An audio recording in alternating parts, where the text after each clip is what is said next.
Good afternoon. I'm Liz Purnell, an Education and Training Specialist with the Institute of Child Nutrition, and I would like to welcome you to the first Team Up Thursdays webinar of 2018, Teaming Up for Procurement. The Institute of Child Nutrition, in conjunction with its Applied Research Division, has collaborated with USDA to develop Team Up for School Nutrition Success. Team Up is a unique learning experience designed to enhance the operation of school nutrition programs. It provides tailored technical assistance to programs that want to maintain a healthy environment and increase student participation. Team Up began as a pilot workshop back in 2014, and as a follow-up to that event, this monthly webinar series was launched. The Team Up Thursdays webinars serve as a platform to further enhance partnerships and to provide an opportunity for all school nutrition professionals to discuss issues and provide solutions and best practices used by districts in key areas.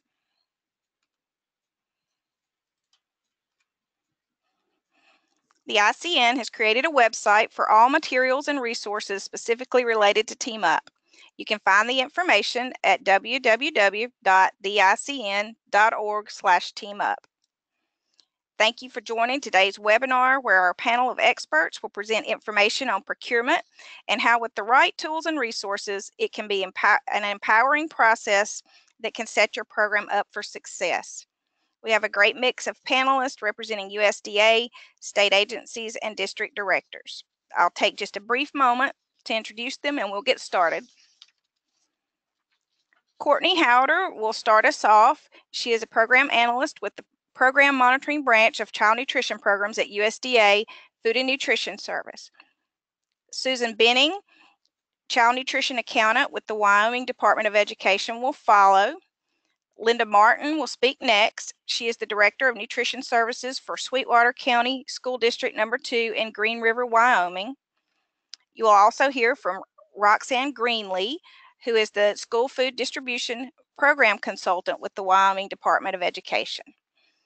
We're also pleased to have Sandra Foss and Dylan McKinnon from the Program Monitoring Branch of Child Nutrition Programs with USDA. They will not be presenting, but will be available to assist with questions. And then before we close, I will wrap us up with just a few announcements. During today's webinar, all attendees will be muted. There will be time for questions following each speaker's presentation. If you have a question, please type it in the question box on your screen, and it would be really helpful if you could indicate what speaker the question is for or directed to, because we anticipate a lot of questions and some may have to be addressed after the webinar. Now we'll get started. So Courtney, I'll turn it over to you.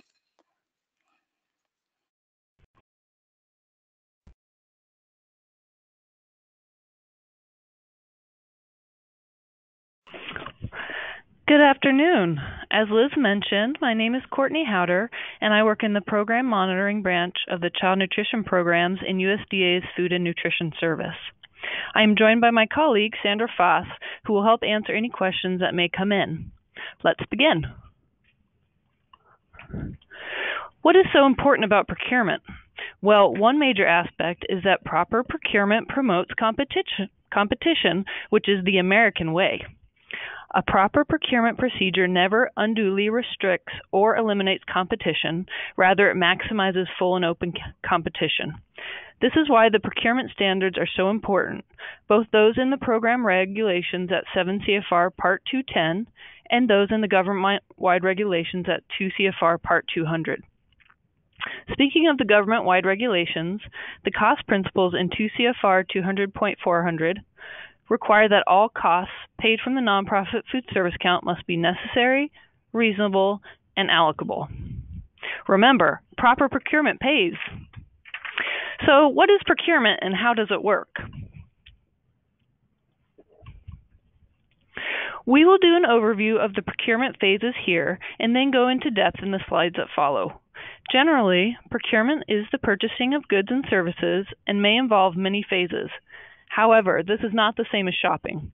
There are distinct phases in the procurement process that must be followed, such as soliciting for bids or proposals, evaluating those bids and proposals, awarding a contract, and monitoring contractor compliance. These phases help ensure that all required goods and services are planned and completed in a manner that achieves full and open competition. Planning and forecasting enables quantities to be estimated to ensure that necessary goods and services will be available when needed. We will cover the procurement methods in greater depth in just a moment. Once solicitations are published and responses are received, responses are then evaluated to determine the lowest responsive and responsible bidder or responder whose bid or proposal is most advantageous to the program, with price being the primary factor. The awarded contract can take a number of shapes, from a legal, formal document to something as simple as a purchase order. Many people think that once a contract is awarded, the procurement process is over, but that is far from the truth. The real work begins once a contract is signed or a purchase order is issued. This is a period of time referred to as contract monitoring. This is a process of ensuring that contractors perform up to their end of the bargain, delivering the right products or services as ordered at the right price. Contract monitoring may be as easy as ensuring the product delivered is the product ordered, or it may be more involved, such as ensuring that discounts, rebates, and credits are credited by the vendors when using cost reimbursable contracts. Monitoring contracts ensures contractor performance is as specified in the solicitation and contract, and requires documenting and notifying contractors when this is not happening. Let's now look at each of these phases in more detail. When soliciting for food, planning involves developing a menu for all of the school meal programs operated. Once a menu is planned, estimating the quantity needed over the contract period involves determining the number of times foods are served and the average daily selection. Menu considerations include how frequently menus are planned. For example, will it be month to month because of the availability of USDA foods, or cyclical for multiple months? Are special theme days, holidays, or other factors included? One tool F&S provides to estimate food needs is the Food Buying Guide, which serves as an essential tool for food yield. It provides information on purchasing the required food quantities based on the contribution each food makes towards the meal pattern requirements. Just yesterday, F&S announced its first ever mobile application, the Food Buying Guide mobile app, which puts this critical information at the fingertips of food service professionals and makes it easier for them to serve wholesome, nutritious, and tasty meals. Tools such as these help with how menus are planned and how quantities are estimated. Planning and forecasting over time actually makes the procurement process easier, often leads to lower costs and a less frequent need to publish solicitations. We have heard from industry that vendors want to compete for school business, but many schools fail to plan or forecast quantity estimates that are realistic of actual need. The Institute of Child Nutrition has developed a great training on this process, and refer you to the Institute of Child Nutrition's website at icn.org, in hopes you will use this valuable resource in the future. Another aspect of the planning and forecasting phase is to ensure only necessary purchases are made. This entails not only estimating total need, but assessing inventory and estimating the availability of USDA foods that supplement purchased food needs. Also, the market should be researched to determine the availability of goods and services. If the market for certain foods is low, the cost of these goods may be high. Another concept of the planning and forecasting phase we want to emphasize today is that consolidating or breaking out procurements to obtain a more economical approach should be considered. Once needs are estimated, costs can also be estimated and the proper method of procurement determined. Planning and forecasting helps determine the procurement methods required, which are found in 2 CFR 200, Section 320. This slide shows each procurement method and the federal dollar threshold at which each method is required. The different methods include micro purchases for purchases below $3,500 or the most restrictive threshold. I say most restrictive threshold because states and locales may have lower and thus more restrictive thresholds. For example, it may be that a state requires the use of sealed bids or competitive proposals on acquisitions exceeding $65,000. Small purchases have a threshold of below $150,000, and for procurements over $150,000, sealed bids and competitive proposals may be used. I will not go into detail here, as the next segment of the webinar will look at these more closely.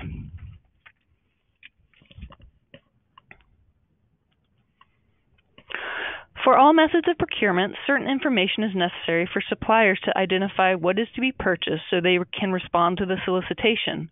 When using small purchase procedures, sealed bids, and competitive proposals, required information includes contract terms and conditions on which the contract will be awarded, in addition to product specifications. Specifications for food can be found in many places, and since produce was specifically requested as a training topic, we want to highlight the USDA's Agricultural Marketing Service Market News Report. The website at ams.gov is shown on this slide.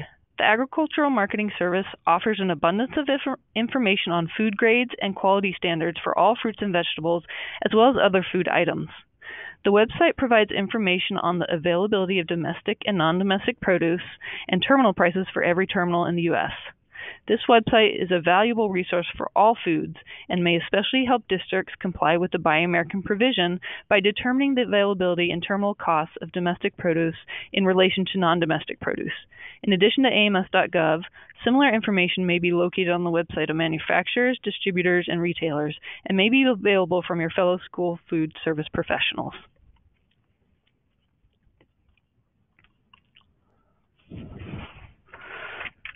In all procurement methods, specification and technical requirements are powerful tools that can be designed to help a district indicate its priorities and meet a variety of goals, and a school should be explicit about its needs.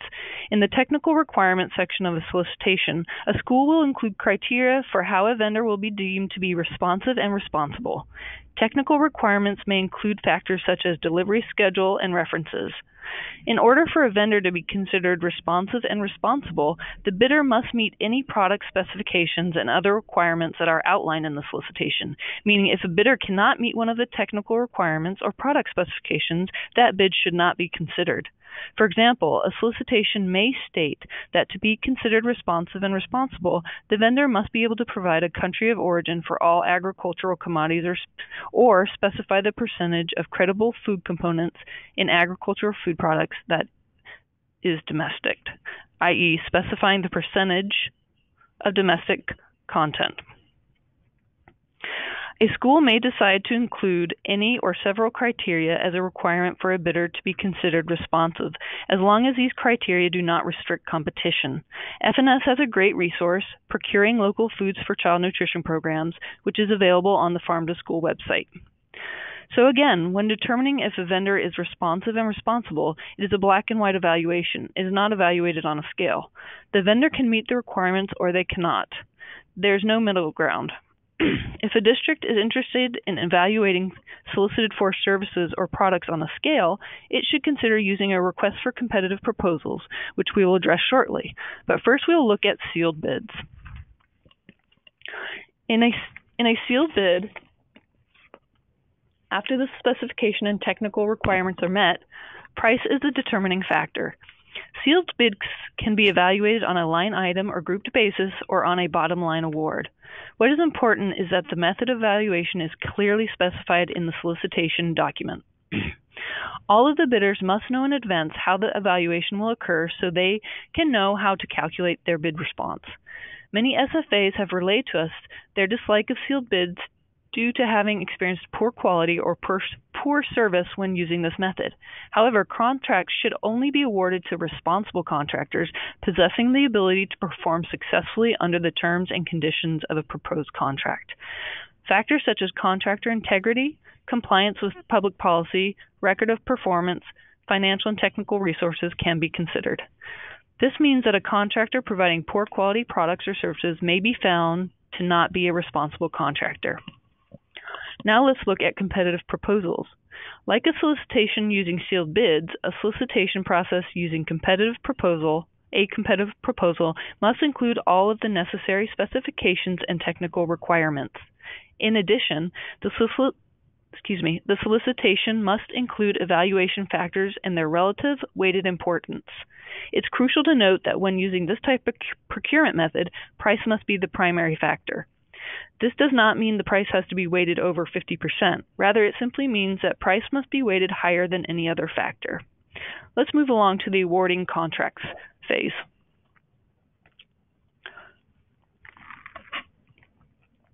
The method of awarding a contract may vary from state to state or even from locality to locality. There are some frequently used procedures, however. One method is to send a letter to all of the bidders or responders notifying them of the contract award, or sending a letter of intent to award a contract followed by a final award letter, while another method is to execute a contract with the winning bidder or responder, which contains the specification, terms, and conditions outlined in the solicitation. A best practice is to set up a meeting to execute and sign the contract, providing all parties an opportunity to discuss expectations and answer one another's questions.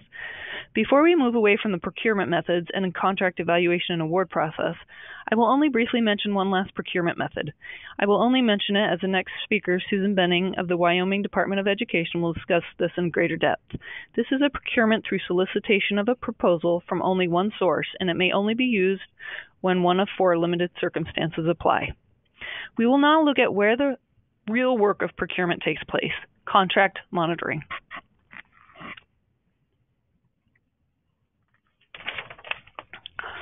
The last and arguably most important phase of procurement is contract monitoring. This is where the real work of procurement takes place. Once a contract is awarded, contractor performance must be monitored to ensure contractors perform in accordance with the terms, conditions, and specifications of their contract or purchase orders. This is why solicitation and contract language is so important. Contractors are only required to perform based on what is required by the contract. Monitoring the contract may include monitoring deliveries and invoices to ensure what was solicited and contracted for is what is received. This is especially important when checking to see that domestic foods are received as solicited for. It also includes notifying contractors of discrepancies and requirements for compliance in order to give them an opportunity to correct their performance, and also documenting noncompliance to avoid ongoing and or future problems, especially where contract termination may be pending. And remember, contract termination may be the end result, but make sure efforts have been made to resolve conflicts first, and if termination is necessary, address those concern areas prior to awarding future contracts. You may be asking, where can I find this information when I'm ready to develop a solicitation, evaluate and award a contract, or monitor my contract? We want to show you where to find the program-specific procurement standards, which are found in 7 CFR 210.21. Here you can find the Buy American provision for the National School Lunch Program. The Buy American provision is located at 7 CFR 220.16 for the School Breakfast Program. These important provisions require schools to purchase, to the maximum extent practical, domestic foods that are produced and processed in the United States. Memo SP 38-2017, entitled Compliance with Enforcement of the Buy American Provision, which was published on June 30th, 2017, contains important information on the Buy American provision, such as the requirement that processed foods must be over 51% domestic by weight or volume. This chart also identifies where to find required contract provisions when using cost-reimbursable contracts. These provisions are not limited to food service management company contracts. Rather, these are required anytime a cost-reimbursable contract is solicited for and awarded. Geographic preference is also allowed when purchasing unprocessed, locally grown, or locally raised agricultural products.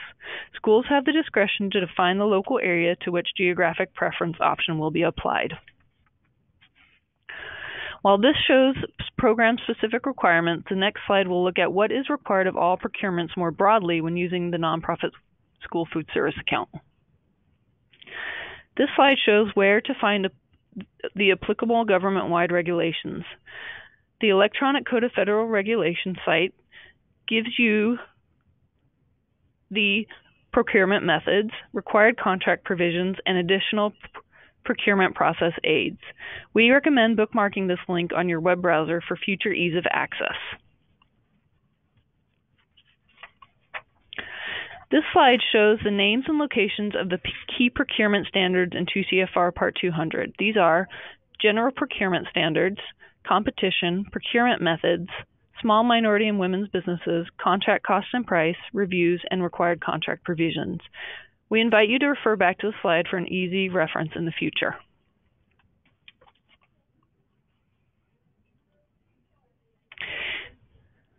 We have a few minutes, so Sandra Foss will answer any questions that may have come in over the chat during the portion of the presentation.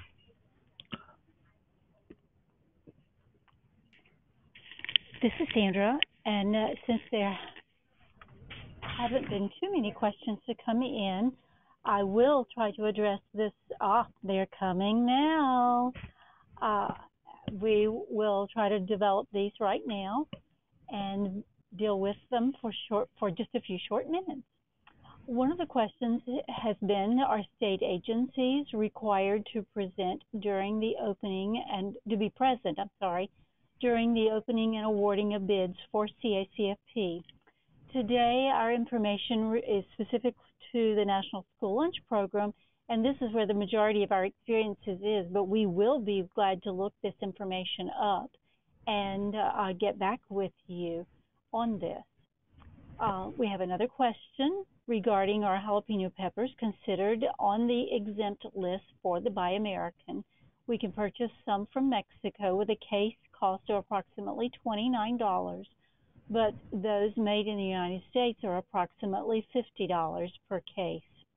You may be aware that USDA is not authorized to issue an exempt list.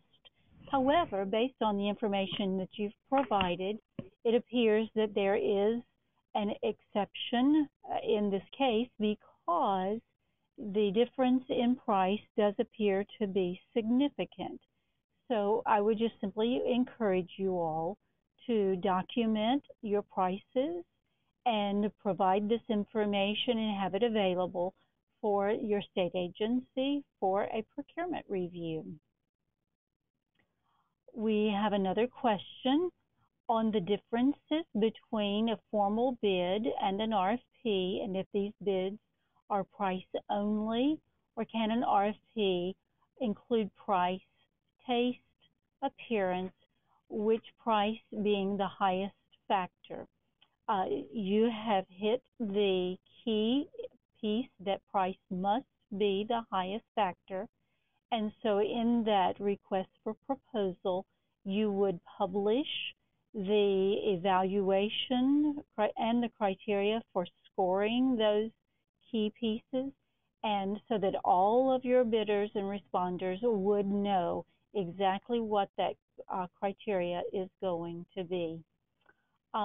We do have a number of other questions, but right now we want to defer these questions to our possibly the end of our presentation, and go on ahead and let our next presenter speak. So, without further ado, we'd like to welcome Susan Benning of the Wyoming Department of Education.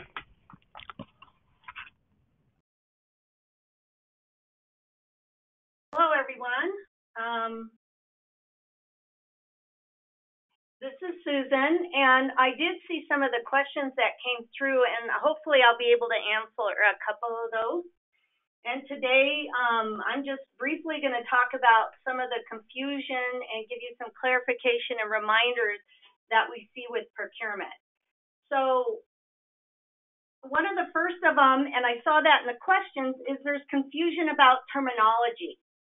There's really only two types of procurement. There's small purchases and large purchases.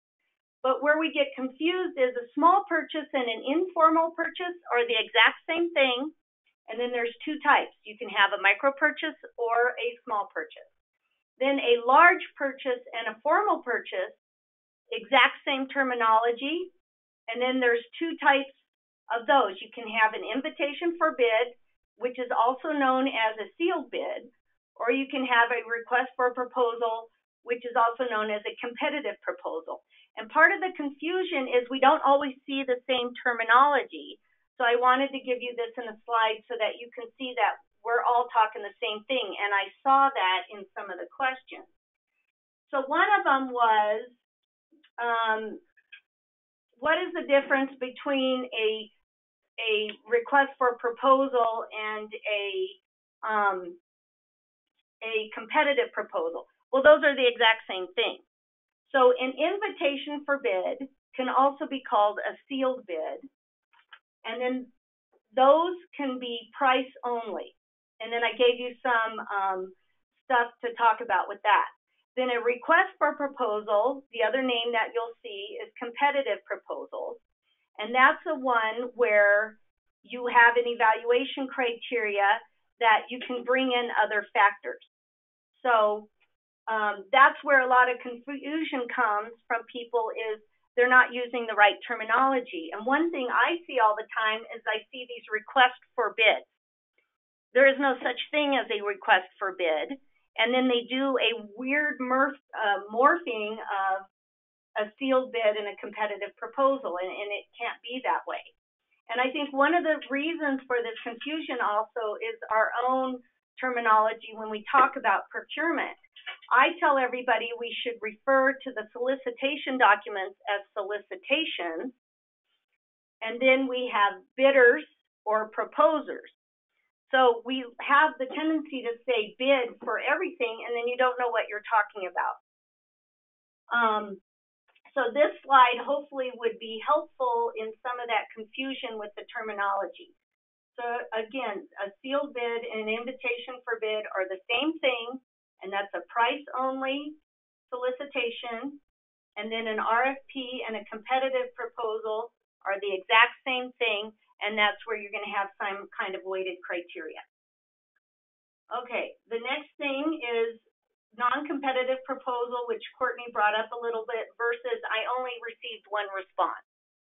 So a non-competitive proposal, there's a box there that kind of tells you that's kind of a sole source type thing, and it's rare, and it can only be applicable to the certain circumstances. However, the I only received one response I hear all the time. So when that occurs, you need to look at your proposal and double check, was it overly restrictive? Did I do something wrong? Did I solicit an adequate number of people?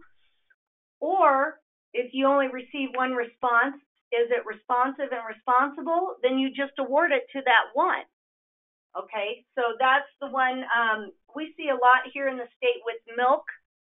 Like we have all kinds of milk vendors. You can buy milk from anybody.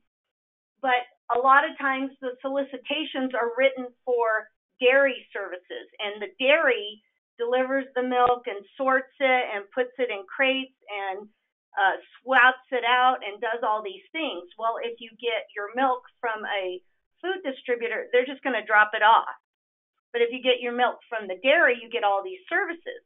So if you write your solicitation that has kind of a dairy in mind, a lot of times the only respondent is going to be a dairy because a food distributor is not interested in doing that. So that's the difference between kind of a sole source and I only received one response. The next thing that I want to just remind people of the stuff that we see all the time. So have the school food authorities make sure they add their protest procedures to their solicitations. Doesn't matter if it's an invitation for bid or a sealed bid or a request for proposal, which is your competitive. The vendors need to know if they're disagreeing with the solicitation process, how can I protest that? The protest procedure is part of the written procurement document that everybody should have, and so they should just add that to their solicitation document.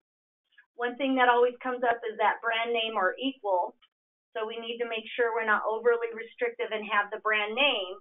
But something we do talk about is if the brand name is an inferior product, you have to have documentation as to why certain products are just unacceptable. Then the no geographical preference, unless again it's a farm to school.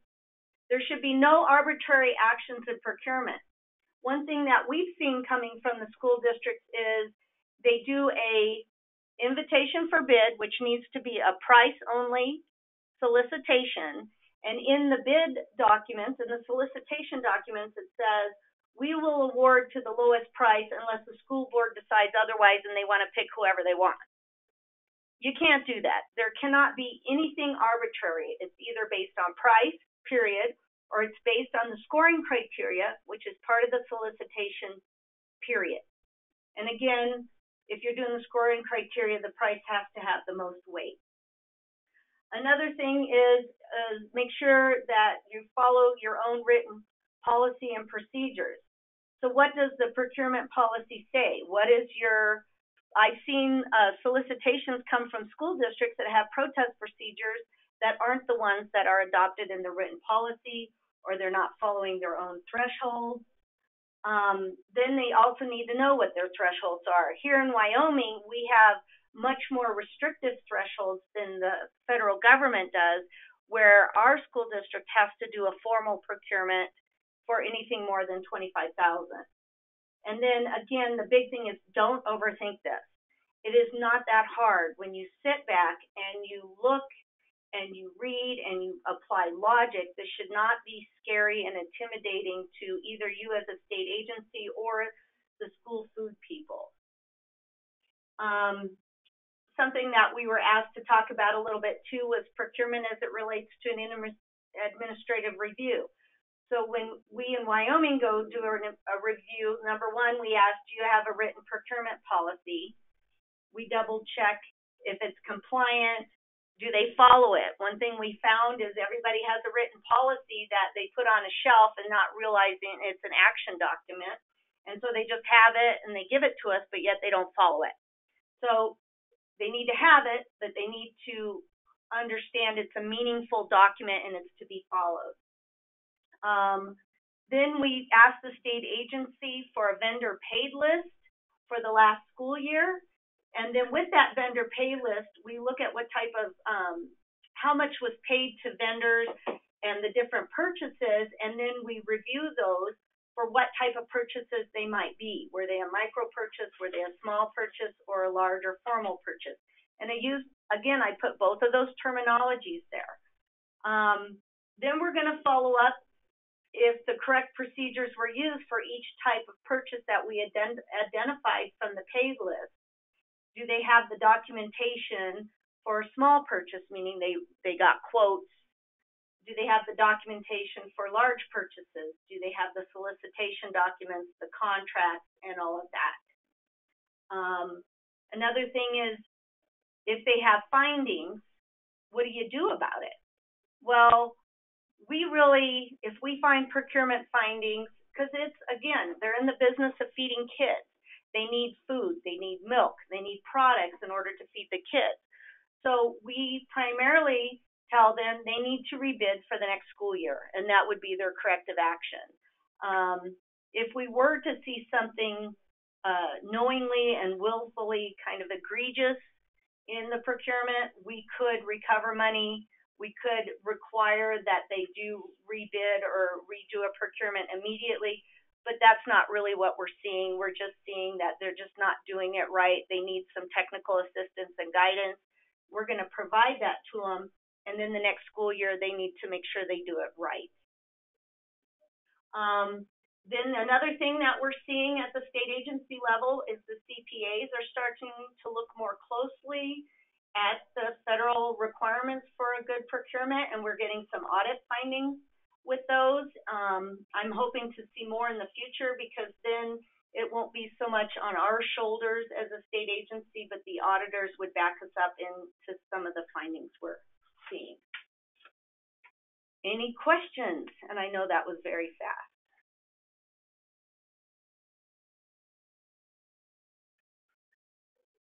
Okay, one of the questions I have is, we were told we cannot name a particular brand for our specifications. Yes, you can.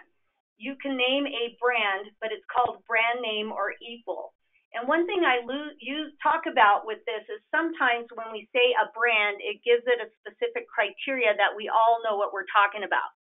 If my specification is I need this round oat cereal, blah, blah, blah, you don't necessarily know what I'm saying. But if I say I want Cheerios cereal or an equal product, everybody knows what I'm talking about. Now, I can't restrict it that I'm only going to accept Cheerios, because we all know there are other brands. But brand name sometimes is used as a description that's helpful. You just can't limit it to, I will only take Cheerios. Another way of looking at this is, we all understand when we say the word Kleenex. Well, Kleenex is a brand. facial tissue is what we're talking about when we say Kleenex. So brand names are okay. It's just you have to always accept an equal product.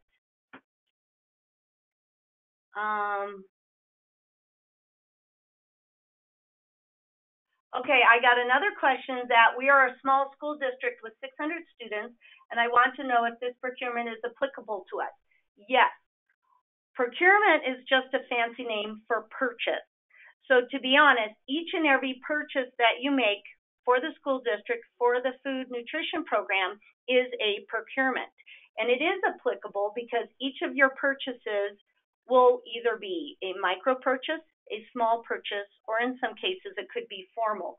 What we see in Wyoming is we do have these small school districts, and they don't really have a need to do the formal purchases because they don't spend that much money. But you got to keep in mind that even if you do a small purchase, sometimes you might want to still have a contract or an agreement. So for example, your dairy or your milk, if you want that delivered, you want it at certain delivery times, you want it in a certain type of condition, you want it at a certain temperature. So even if I just call and get quotes for milk and it's in my small purchase threshold, I would still follow up with a contract or an agreement because we're dealing with food and we have certain specifications.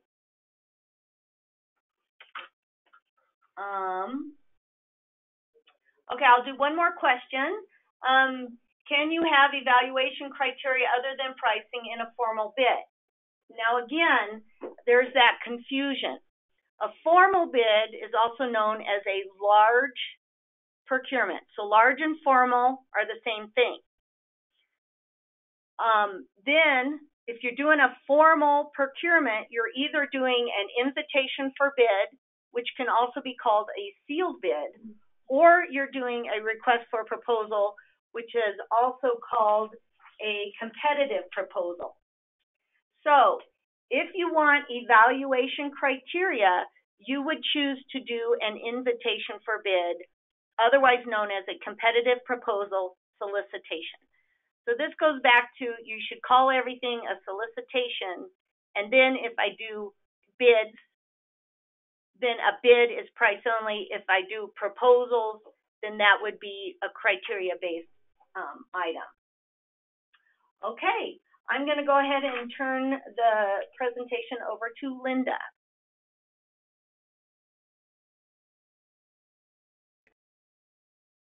Hello.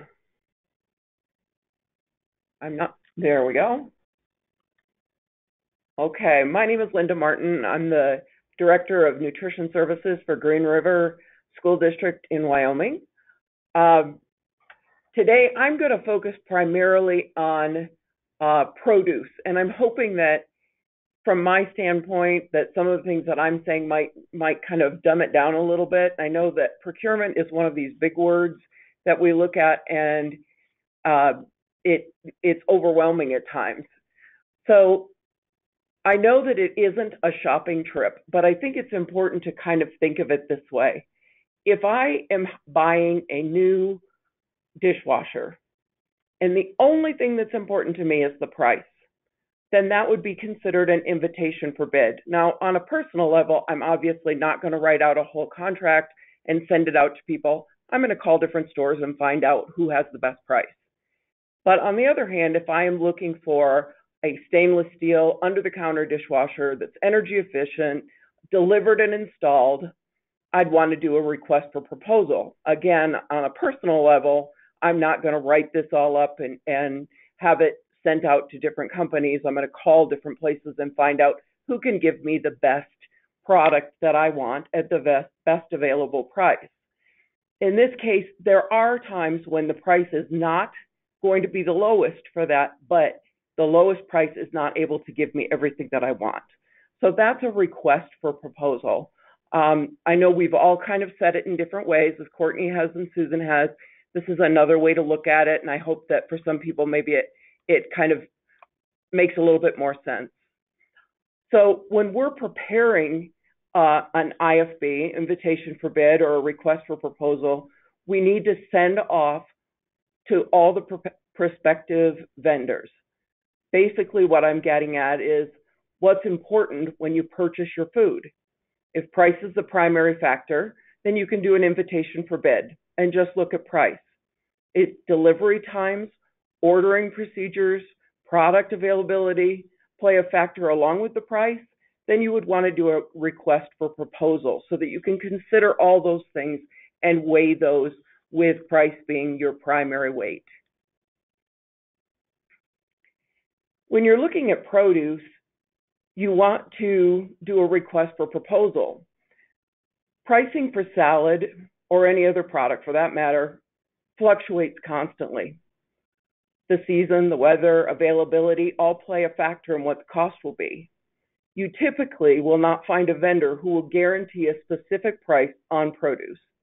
If you do find someone, they are hedging their bets in their favor. They'll quote you a fixed price at the high end of the market. With a request for proposal, you have the ability to let your vendors know what you will need.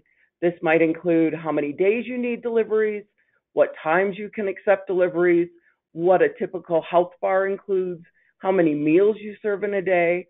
All this information assists vendors in giving you the best possible pricing with the ability to fluctuate cost as the market warrants it. With produce, you want to let the vendors know how you want them to determine pricing. One way to do this would be a cost for the case of a product plus a flat fixed fee. While the cost of the case is going to vary, as I stated earlier, the flat fixed fee will remain the same. It's important to note that you cannot do a percentage with this. It has to be a specific cost. As you can see in the example, if a case of apple costs $24 to a vendor and the vendor agreed to a $3 flat fixed fee, the cost to the district would be $27 a case. In your request for proposal, include wording to inform the vendor that you will be auditing their prices periodically. This ensures that they are following the contract. With produce, you need to understand the different grades. Produce is graded based on the amount of imperfection that is allowed. It's up to you to determine what you are willing to accept. If you're ordering bananas, for example, there are varying stages of ripeness. A stage 1 to 3, you would be receiving a fairly green banana. If it's in stage 3 to 6, it will be green tipped and 7+ would be ripe. It's important to let your vendors know how you want to receive your product. Remember the Buy American clause as has previously been stated. We are to purchase products that are produced in America as much as possible. It may also be important to know when the produce is grown locally. This isn't a requirement, but some people want to know what's locally grown so that you can promote that within your program. As you see on the map, I have Utah highlighted because I'm at the far end of Wyoming, and literally nothing grows in my area of Wyoming. So we consider the Salt Lake region our locally grown section. That what you say is locally grown is your determination. There isn't anything in writing that states what locally grown is. Again, you make sure you spell out all your needs clearly on your request for proposal. On this slide, I'm giving you an example of a handwritten spec. You want to start by stating what it is that you would like to purchase. Note that I didn't say apples, but stated Red Delicious, since this is the type I purchase most often. I made sure to state that I wanted grade 1 apples. These will have the least number of imperfections. I stated I wanted a box of 125 apples rather than giving a poundage. For me, I'd rather know how many I'm getting. This is my preference, but may not be yours. Either way is fine. Finally, you want to let your vendors know how many cases you expect to use. Your current vendor should be able to give you a usage form. This will tell you how many cases you have purchased to this point. Remember, when you're doing your request for proposal for the next year, to pad your count for how many more cases you'll purchase throughout the remainder of this year. The Specifications on number 5 are things that you would put in your request for proposal, not with each item.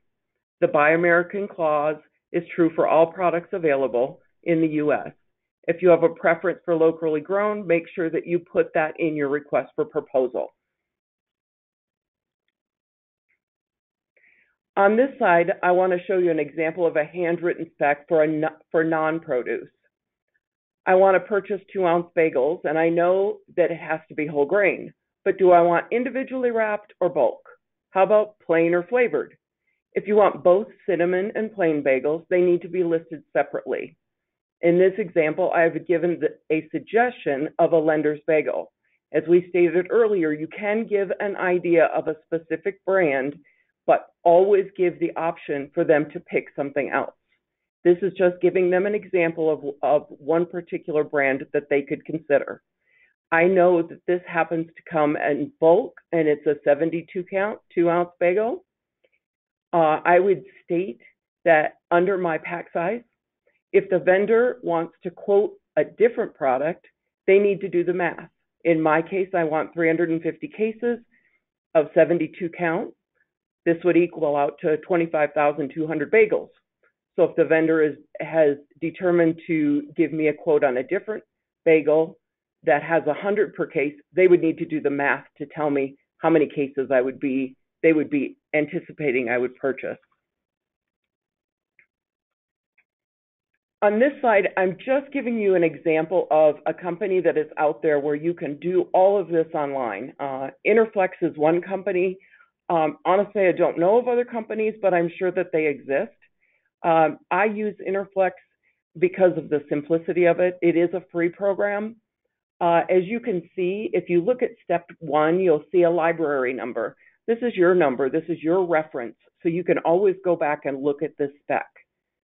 On step 2, you can see that I've chosen applesauce. This is what I'm speccing out. This is what I want the vendor to purchase or to tell me what their price will be when they bid it.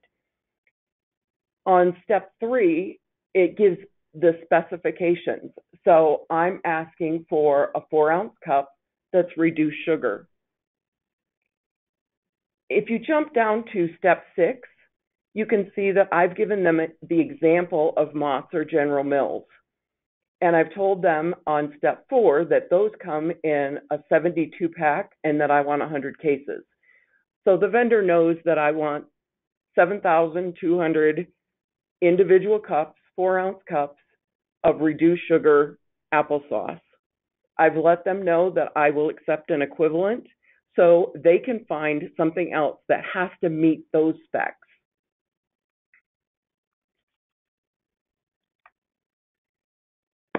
I went through that pretty quickly as well, but if anybody has any questions, I'd be glad to answer them. I see one question, is there a cost for using the system like Interflex? There is not. It's completely free. The way that Interflex is covered, their costs is through the vendors. Different companies will have their products listed so that you can pull the specs right out of there, but you can also write your own. I personally write my own for all of them. Another question, since the price on produce fluctuates constantly and the vendors typically don't, quote a fixed price, how do you determine the vendor with the best price? That goes back to my request for proposal. I'm asking the vendors to give me the cost that they're going to charge me over and above what their cost is as it comes into them. I can't guarantee what that lettuce is going to be from week to week, but I do know that in my case, I'm getting a $2.15 flat fixed fee that is going to go over and above that cost. So although my cost for lettuce might fluctuate, I know it's always going to be that $2.15. And remember, again, always put in there that you are going to review their information coming into them. So I'm currently in the process of asking my distributor to send me their costs to them coming into their store for apples and salad and several other items so that I can go back and look and see whether they actually did price me correctly. Another question is, do you bid produce weekly? I do not. This is on my yearly bid, or sorry, I don't want to mix up, request for proposal. So they give me that flat fixed fee, so I know that it can vary every week. I don't go out every week. I don't know about any of you, but I certainly don't have the time, nor does my assistant have the time to go out and do a request for proposal every single week on produce. Okay, I'm going to go ahead and turn it over to Roxanne now.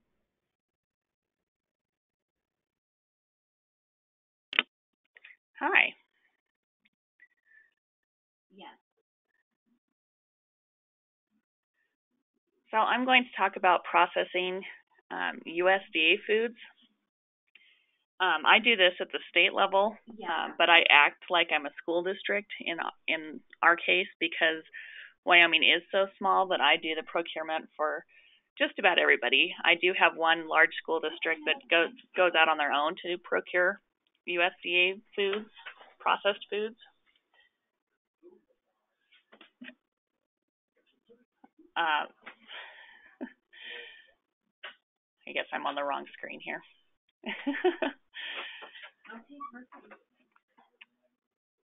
Sorry about that.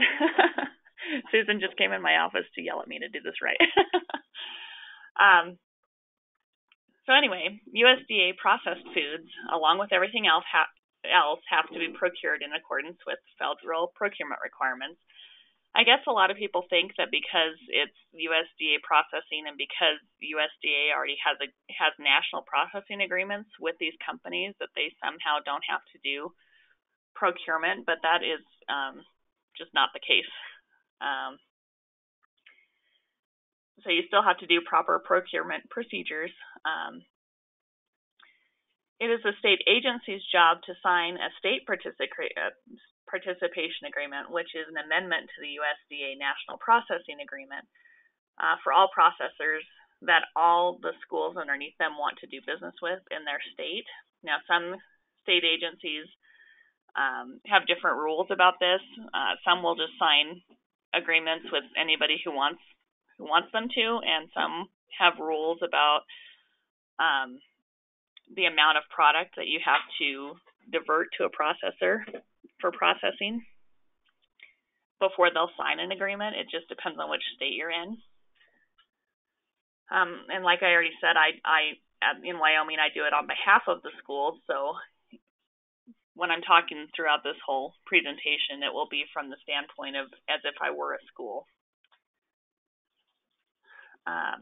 Companies that bid for USDA processed foods can only bid on items that are on their USDA approved summary and data schedules, and they all know this, so that shouldn't be an issue. And Linda Martin touched on this, but there is a company called Interflex. They teamed up with USDA in order to make bidding for USDA processed foods easier. That was their initial reason for being, I guess. They have gone out to a wider variety at this point, but they did start as a company to help with doing bid specifications for USDA processed foods in particular. So this is just a screenshot of their website. They do have a way to. The reason that they're so easy to work with is that you can build bid specifications with this website very easily, which is, I think, the thing most people struggle with is trying to write those bid specifications. But you can create your bids, publish your bids, they'll get sent out to processors, analyze your results, and award your contracts all through this website. So it's very nice. Unfortunately, as a state agency, I have to go through my own procurement department, and I can't use it, Interflex, but if you don't have those restrictions, it's a very nice way to go about doing your procurement. So the first thing you need to do is create bid specifications. You need to include a description, a pack size, and an estimated number of cases you'll expect to bring in for the year. The description should be very descriptive and include the size or number of pieces per serving, whether you want whole grain, what percentage of whole grain you want, low sodium, low fat, reduced sodium, reduced fat, if you want to put a max on the fat or sodium in the serving size. If you don't want soy, if you don't want certain other allergens, the flavoring, that type of thing. On the flip side, you also need to be generic enough that you aren't impeding competition by writing a specification that only one vendor could possibly answer. So I know several other people have brought up that you can use, say, a company or equivalent. When it comes to USDA foods for processing, I typically don't do that. I just put in the bid specification. I think the companies, when you say I want a Tyson number 1056 chicken nugget, other companies tend to shy away then from bidding, and I'm not sure why that is. But I when it comes for this particular thing, I don't put in a company. Just my own preference, I guess.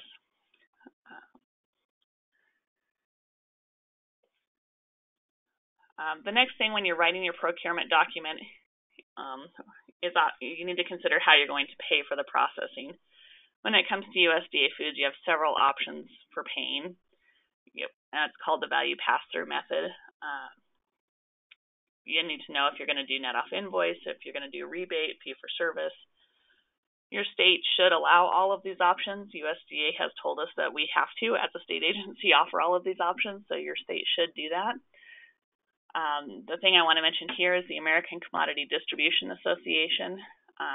They are an organization that membership is comprised of state agencies, of USDA, of processors, of schools or recipient agencies, brokers, and they come together to put out materials that make this all easier, in particular for food distribution programs. So they have put out a school recipient agency processing handbook, which is an excellent document. If you have access to the website and can log in as a member, you'll have access to that handbook. It talks about all kinds of things: inventory management, forecasting, monitoring, analyzing cost and value,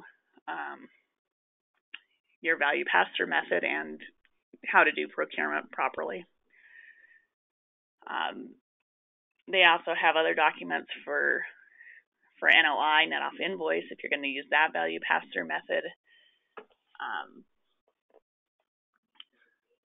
So an agreement between the processor and the distributor. USDA has a cost analysis tool that helps you decide if purchasing a food item as a USDA processed item or purchasing it commercially is cheaper. And there's a link for that. When you do your procurement, you do need to send it to all the vendors on the approved vendor list to ensure fair competition. That's something that USDA talked to me about during my last management evaluation, that I wasn't sending it to everybody. There are certain vendors that only service certain parts of the country, but in order to say that you haven't impeded competition, you need to send it to them anyway. You also need to ensure that your chosen warehouse, if you're going to go out on your own, will slot all the items you want to bring in. That can be a problem because if they aren't already slotting an item from a certain company, they may not want to add more slots, especially if it's just you as a single school district wanting to bring that item in. We would have more sway with them if it was a co-op. And then also figure out how you're going to award the bid. Are you going to do it on price alone, nutrition value, the USDA value of the product, ability of the warehouse to slot space for that processor, acceptability by your students? Many procurement policies require decisions to be made on price alone. However, you can probably weight your price as the main factor while including the other factors in your final decision. That's what I do here in Wyoming. I am required to make price the biggest factor, but we also include those other items as part of our decision-making process. And then the last thing you have to consider is timing. As a state agency, we have to have orders into USDA by a certain deadline. So your state agency will require the schools to have the number of pounds of product that each school wants to divert to which processor, probably by March or earlier. Food orders have to be into USDA by mid-March to mid-April. The deadlines are varied throughout that entire month period. So working backward, the school will need to have awards made by mid-February. Procurement documents will probably have to be out for 4 to 6 weeks for the processors to respond to them. So those will need to go out in early January. Again, the timelines will vary depending on your state agency. And that's it for me. If you guys have any questions.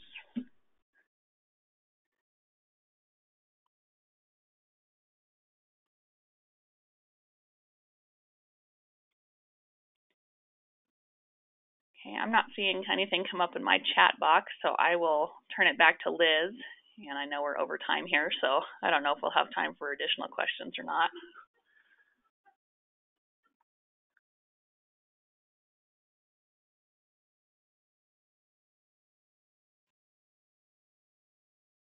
Thank you, Roxanne. And a big thank you to our other great panelists for sharing information with us today as well. We also appreciate our participants for tuning in. We received a ton of questions, so we'll try our best to get those answered at a later time. Before we conclude today, I have just a few announcements. Just a reminder that today's webinar has been recorded and can be viewed on the Team Up for School Nutrition Success website, and the web address is there on the screen for you. There is a Team Up for School Nutrition Success event coming up in California on February 22nd. State snapshots that provide a summary of Team Up events happening across the country are also available on the Team Up website. And the next Team Up Thursdays webinar will be February 22nd, 2018, 2 p.m. Central Time, 3 p.m. Eastern. The topic will be Heart Healthy Meals, where panelists will share their menu planning strategies to reduce sodium and enhance flavor in school meals. This concludes our Team Up Thursdays webinar, and thanks again for your participation, and have a great day.